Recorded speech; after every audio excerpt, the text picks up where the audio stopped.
जब आपकी औत निदान बने। बाबा नानक देव महाराज दे जन्म स्थान गुरुद्वारा ननकाना साहब विच मतरूका वक्फ इमलाक बोर्ड दे प्रबंध हेठ साका ननकाना साहब दी याद विच हिरक इकट्ठ होया। इस इकट्ठ विच पाकिस्तान सने दुनिया भर चों मुख सिंह सरदारा रलत कीती ते 1921 च वापरे साके दे शहीदां नूं सलामी पेश कीती। गलबात करन वाले गुरु दे सिंघां दा आखना सी कि अज दे दौर विच सानूं एकमुठ होण दे नाल नाल अज दे भगत नारायण दास जै किरदारां दी पछाण करनी भी जरूरी है। आपां बना रहे हैं रल मिल के जो 1921 ਦੇ ਵਿੱਚ 100 ਸਾਲ ਪਹਿਲਾਂ ਇੱਥੇ ਘੱਲੂਘਾਰਾ ਕਹਿ ਲਈਏ ਹੋਇਆ, ਬਹੁਤ ਕਹਿਰ ਹੋਇਆ ਸਿੱਖ ਸੰਗਤਾਂ 'ਤੇ, ਸੈਂਕੜੇ ਜਾਨਾਂ ਗਈਆਂ ਤੇ ਅਜੇ ਤੱਕ ਨਿਸ਼ਾਨੀਆਂ ਕਾਇਮ ਆ। ਜਿਹੜੇ ਮੇਰੇ ਵੀਰ ਪਹਿਲੀ ਵਾਰੀ ਆਇਆ, ਜਿਹੜਾ ਦਰਖਤ ਆ ਇਹਦੇ ਨਾਲ ਬੰਨ੍ਹ ਕੇ ਭਾਈ ਲਕਸ਼ਮਣ ਸਿੰਘ ਢੀਰੋਵਾਲ ਨੂੰ ਜਲਾ ਦਿੱਤਾ ਗਿਆ ਸੀ।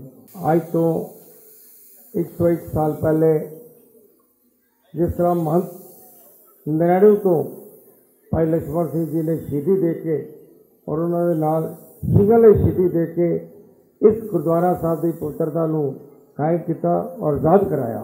101 साल पहला ये वो थां है जिथे भाई लक्ष्मण सिंह ते होर अनेकां शहीदां ने अपना खून डोल के गुरुद्वारियां दे विच सुधार लिआया।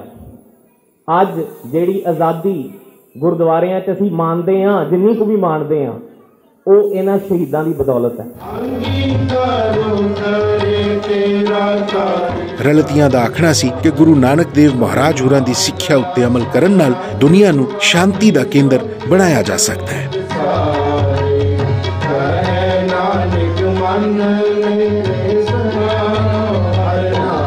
जिहड़ियां कुर्बानियां दित्तियां गईयां हन, अज उन्हां लाजवाल कुर्बानियां की बदौलत अज असी आज़ाद माहौल के अंदर असी इस गुरधामां के दर्शन कर रहे हैं और अपने मजहबी अकीदे के मुताबिक असी अपने इत्थे पाठ पूजा कर रहे हैं। भाई लक्ष्मण सिंह जी धारोवाल जिहड़े कि सांगला हिल दे रहण वाले सन और उन्होंने अपने 200 साथियों समेत जदों इस गुरुद्वारा साहब नूं आज़ाद कराउण वास्ते चंद्रकोट दे नहर दे उत्ते पहली अरदास की, इत्थे आए, शहादतां प्राप्त कीतियां, जिंदा जलाए गए ते ओ ते गए दुनिया तो साथ संगत जी। जाना तो सारिਆਂ ने है, जिहड़ा इस दुनिया च आया उन्हें जाना है, पर उन्हां दा नाम अज असीं बड़े फखर नाल लैने। असीं उन्हां नूं सिख कौम दे हीरे कहने, उन्हां दी कुर्बानियां की वजह तो ही अज असीं आज़ाद बैठे हैं। 101 साल इस वक्त किहो जिहा मंजर होएगा इत्थे, किस तरह की मार काट हो रही होएगी, किस तरह के लहू बह रहे होंगे, किस तरह सिंघां की शहादत हो। वक्त यही है, इसे ही वक्त 101 साल पहले ये सारा कुछ इत्थे होया है। पर अज अफसोस की गल हैगी कि इतिहास तो असी कोई सबक लिया नहीं। असी ब्लेम करते हैं दूसरिਆਂ ਨੂੰ, सरकार ਨੂੰ। पहले आप अपना आपां देखिए।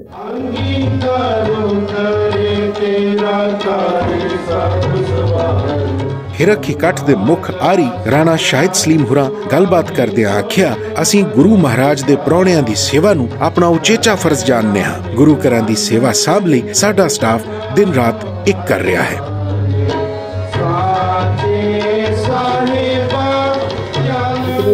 दूरों यात्री आते हैं, 80-80 साल के भी आते हैं, 70-70 साल के भी आते हैं और बड़ी अरदासां लैके आते हैं, बड़ी आहां लैके आते हैं और बड़ी उम्मीदां लैके आते हैं। असीं चाहते हैं असीं उन्हां नूं बीइंग दी होस्ट कंट्री असीं उन्हां नूं बड़े अच्छे तरीके नाल असीं उन्हां नूं इत्थे उन्हां नूं वेलकम करिए और उन्हां नूं अच्छे तो अच्छे इंतजामात असीं प्रोवाइड करिए। इस सिलसिले इंशाअल्लाह बहुत जल्द जिहड़ा बाकी फॉर्मैलिटीज़ काफ़ी हद तक कंप्लीट हो चुकियां ने।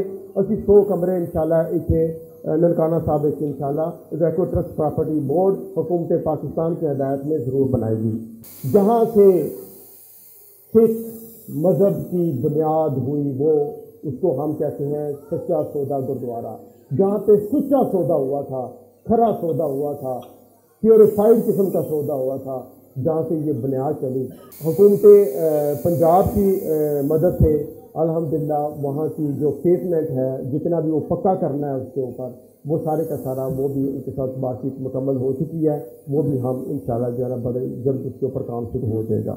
हमारे जो सिख भाई हैं जिनके बच्चे जो कॉलेज में हैं, स्कूल में हैं, उनमें से हम कुछ तो स्कॉलरशिप दे रहे हैं और अभी फर्दर भी हम उनको जो है उनके नाम जो है लिस्ट डाउन कर रहे हैं। तो इनको भी हमने आगे लेके चलना है, तो उसके ऊपर भी हमारा काम जो है ना ये शुरू है। इसको भी हम इंशाल्लाह जो है ना बड़ी जल्द कंप्लीट करेंगे।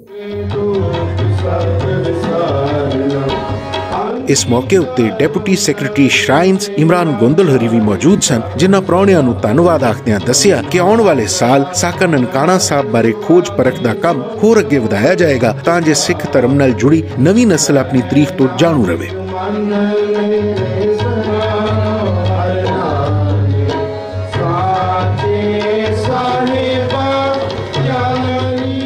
हिरख इकट्ठ दे अखीर उत्ते प्राहुणियां नूं गुरु घर वल्लों सरोपे दान कीते गए ते अरदास कीती गई।